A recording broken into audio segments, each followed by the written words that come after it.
imaginen un mundo sin información clara, ni noticias comprensibles, ni libros de texto que nos instruyan.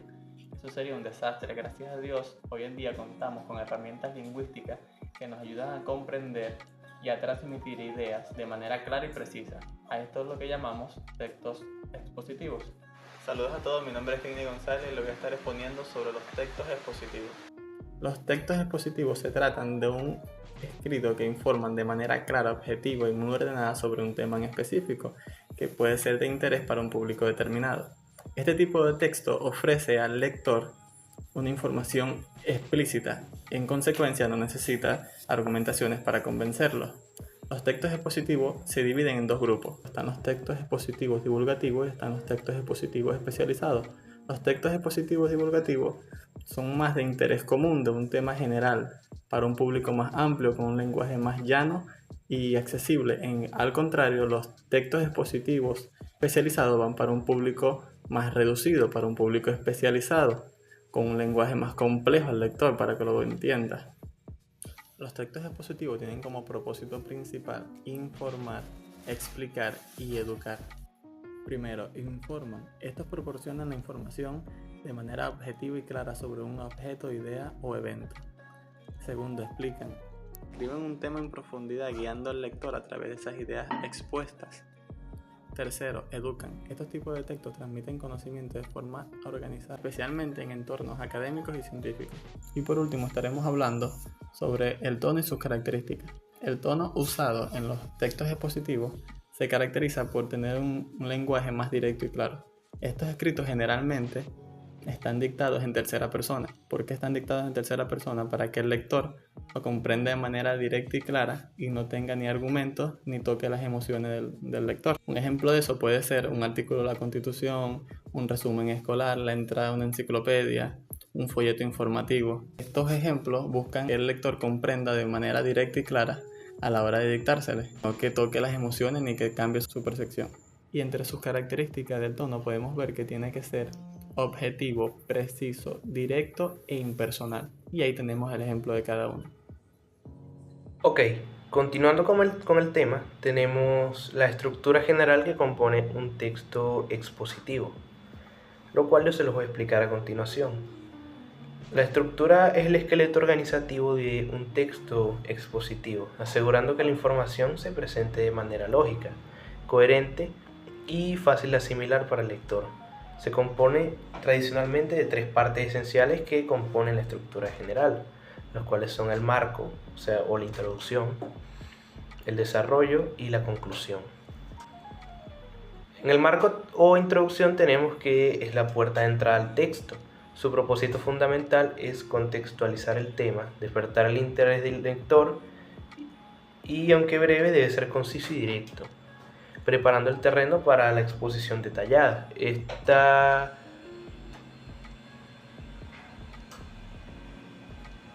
El marco es muy clave para poder atrapar o llamar rápidamente la atención del espectador. En los aspectos clave tenemos la presentación del tema, el cual se anuncia el asunto central que se va a tratar de manera clara y sin rodeos. En la contextualización, que sitúa el tema en un ámbito más amplio, histórico, social, científico, etc. El término marco hace referencia precisamente a establecer ciertos límites o establecer antecedentes del objeto de estudio. Y luego define el alcance, se establecen qué aspectos del tema se abordarán y cuáles se dejarán fuera, delimitando la extensión de la exposición. Luego en el desarrollo tenemos que es el cuerpo central del texto, pues es la parte más extensa y más detallada, además de ser la más importante, donde se despliega toda la información relevante de forma ordenada, jerárquica y objetiva. Su éxito radica en la claridad y la rigurosidad con la que se presentan los hechos, datos, teorías o ejemplos. Luego aquí tenemos la organización y el contenido, lo cual está para la lectura, ¿no? La exposición y la explicación, los mecanismos de cohesión y la objetividad. Por último tenemos la conclusión, la cual es el cierre estratégico del texto expositivo. No debe introducir información nueva, porque si no habría problemas ya de contextualización o de entendimiento, sino que debe servir como un resumen o una síntesis final de lo expuesto. Su principal función es reforzar el mensaje central y dejar una idea clara en la mente del lector. Recordemos que la conclusión debe ser corta, impactante y establecer un sentido de finalización en la lectura. Aquí tenemos unos aspectos comunes aquí arriba, los cuales es lo que suele llevar a la conclusión, que suele llevar una recapitulación del propósito inicial, una síntesis de ideas claves y una proyección o reflexión final. Ok, dicho esto, espero que les haya servido un poco para guiarse sobre lo que es la estructura general de un texto expositivo. Muchas gracias. Conociendo ya qué son los textos expositivos y su estructura general, vamos a hablar un poco sobre cuáles son los tipos de estructuras internas de los textos expositivos. Bueno, un texto expositivo tiene como finalidad informar, explicar o desarrollar un tema de manera clara, objetiva y ordenada. Para lograrlo se organiza mediante estructuras lógicas que permiten al lector comprender mejor la información. Entre ellas se encuentran principalmente tres, que son problema-solución, causa-efecto y secuencial. Vamos a hablar un poco sobre cada una y ejemplos para entender cómo funciona. Estructura problema-solución. Esta se basa en la presentación de una situación problemática y luego se proponen una o varias posibles soluciones. ¿Cómo se organiza? Bueno, primero se propone el problema, la situación problemática, luego se analiza o describe y finalmente se plantean las posibles soluciones. Esta estructura es ideal para textos que buscan generar conciencia o proponer cambios. Veamos este ejemplo. El desempleo juvenil es un problema creciente debido a la falta de experiencia laboral.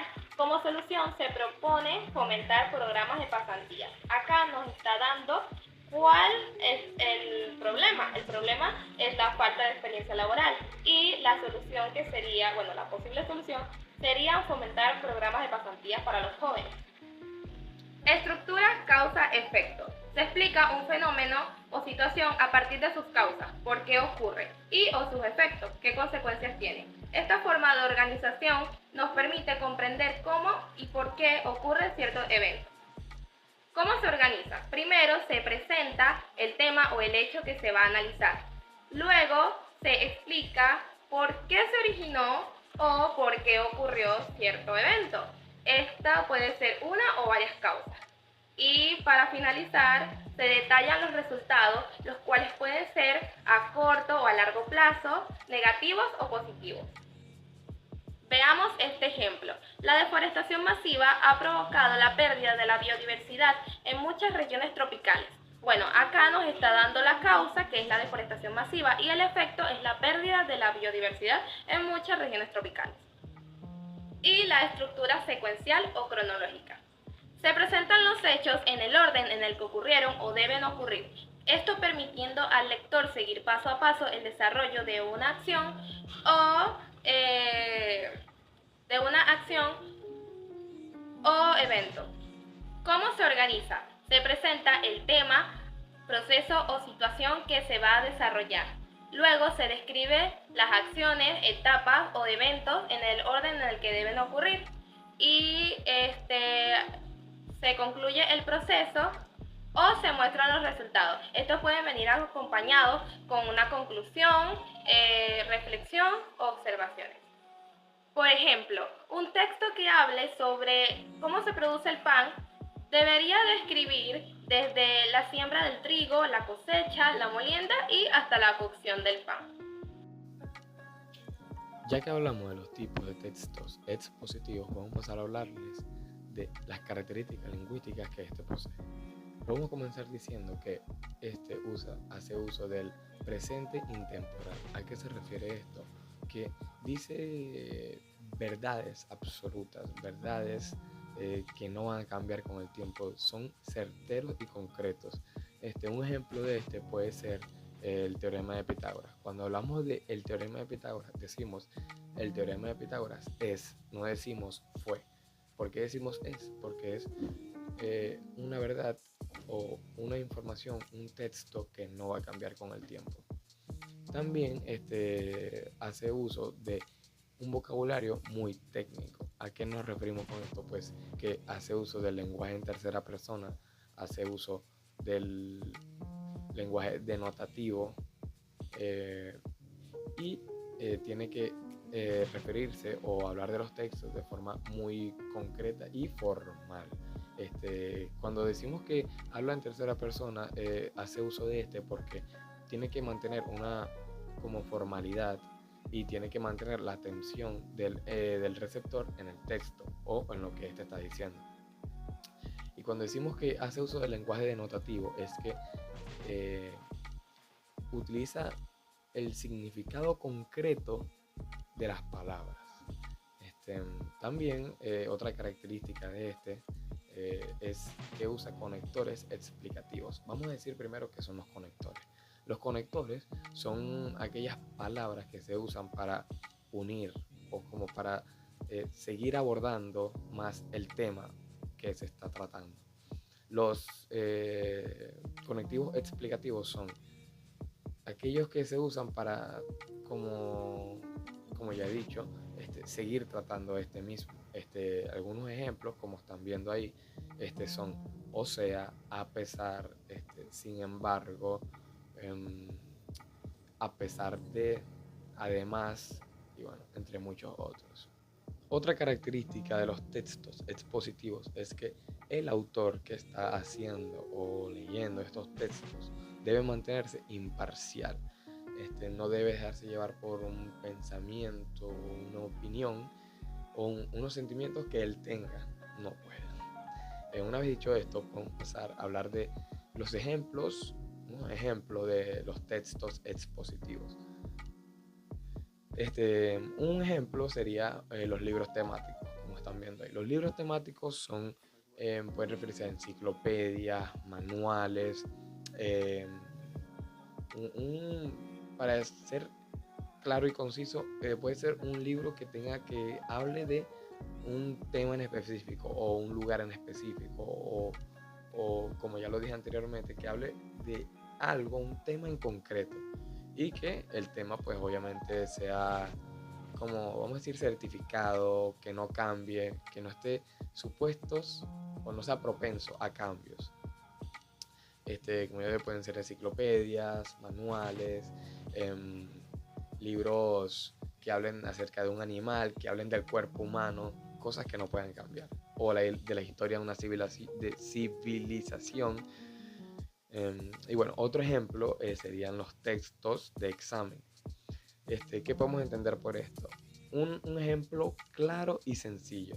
En la clase pasada, nuestra profesora nos mandó a hacer como un análisis reflexivo de un tema, ¿no? Eso es un texto, de examen. Ella estaba evaluando nuestra comprensión y nuestra capacidad lectora y reflexiva que nosotros tenemos. Eso es un buen ejemplo de se encarga como de evaluar, sacar qué tipo de conclusiones nosotros podemos sacar y entre muchas otras cosas más.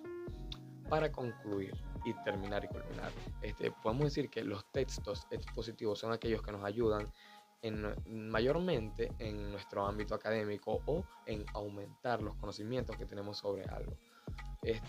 Un ejemplo sería los libros de informática. Aunque algunos pueden cambiar, la base sigue siendo la misma. Obviamente, ¿por qué digo que pueden cambiar? Pues porque vamos evolucionando con el tiempo.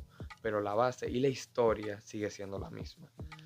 ¿Qué más podemos decir? Que bueno, estos textos nos ayudan bastante en lo que es construirnos a nosotros como personas de inteligencia, de personas pensantes que son, ¿cómo se dice?, de buena base, de unas personas inteligentes y pensantes.